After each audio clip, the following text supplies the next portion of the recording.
चण्डिकायै मार्कण्डेय उवाच जय त्वं देवि चामुण्डे जय भूतापहारिणि जय सर्वगते देवि कालरात्रि नमोऽस्तु ते मधुकैटभविद्रावि विधातृवरदे नमः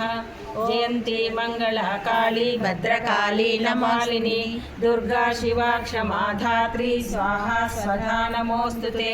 रूपं देहि जयं देहि यशो देहि द्विषो जहि महिषासुरनिर्नाशि भक्तानां सुखदे नमः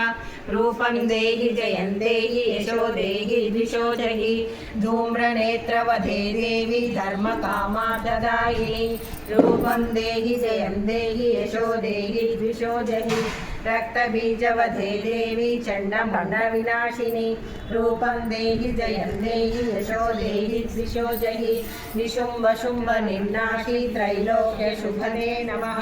रूपं देहि जयं देहि यशो देहि द्विषो जहि वन्दिताङ्घ्रियुगे देवी सर्वसौभाग्यदायिनी रूपं देहि जयं देहि यशो देहि द्विषो जहि अचिन्त्यरूपचरिते सर्वशत्रुविनाशिनी रूपं देहि जयं देहि यशो देहि द्विषो जहि नतेभ्यः सर्वदा पश्चातापन्ने दुरितापहे रूपं देहि जयं देहि यशो देहि द्विषो जहि सुवद्भो भक्तिपूर्वन्तां चण्डिके व्याधिनाशिनी रूपं देहि जयं देहि यशो देहि द्विषो जहि चण्डिके सततं युद्धे जयन्ती पापनाशिनी रूपं देहि जयं देहि यशो देहि द्विषो जहि देहि सौभाग्यमारोग्यं देहि देवी परं सुखं रूपं देहि जयं देहि यशो देहि द्विषो जहि विदेहि देवि कल्याणं विदेहि विपुलां श्रियं रूपं देहि जयं देहि यशो देहि द्विषो जहि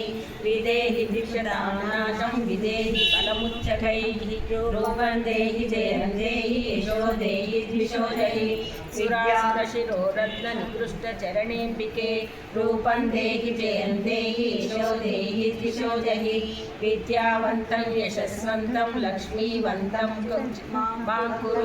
रूपं देहि जयं देहि यशो देहि द्विषो जहि देवी प्रचण्डदोदण्डदैत्यदर्पनिषूदिनी रूपं देहि जयं देहि यशो देहि द्विषो जहि प्रचण्डदैत्यदर्पज्ञे चण्डिके प्रणताय मे रूपं देहि जयं देहि यशो देहि द्विषो जहि चतुर्भुजे चतुर्भक्तसंस्तुते परमेश्वरि रूपं देहि जयं देहि यशो देहि द्विषो जहि कृष्णेन संस्तुते देवी शश्वद्भक्त्या सदाम्बिके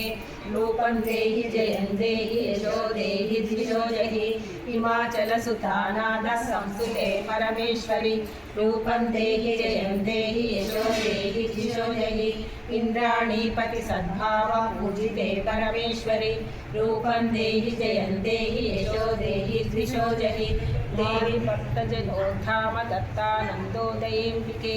रूपं देहि जयं देहि यशो देहि द्विषो जहि भार्यां मनोरमां देहि मनोवृत्तानुसारिणी रूपं देहि जयं देहि यशो देहि द्विषो जहि तारिणी दुर्गसंसारसागरस्याचलोद्भवे रूपं देहि जयं देहि यशो देहि द्विषो जहि इदं स्तोत्रं पठित्वा तु महास्तोत्रं पठेतरः सप्तशती समाराध्य वरमाप्नोति दुर्लभं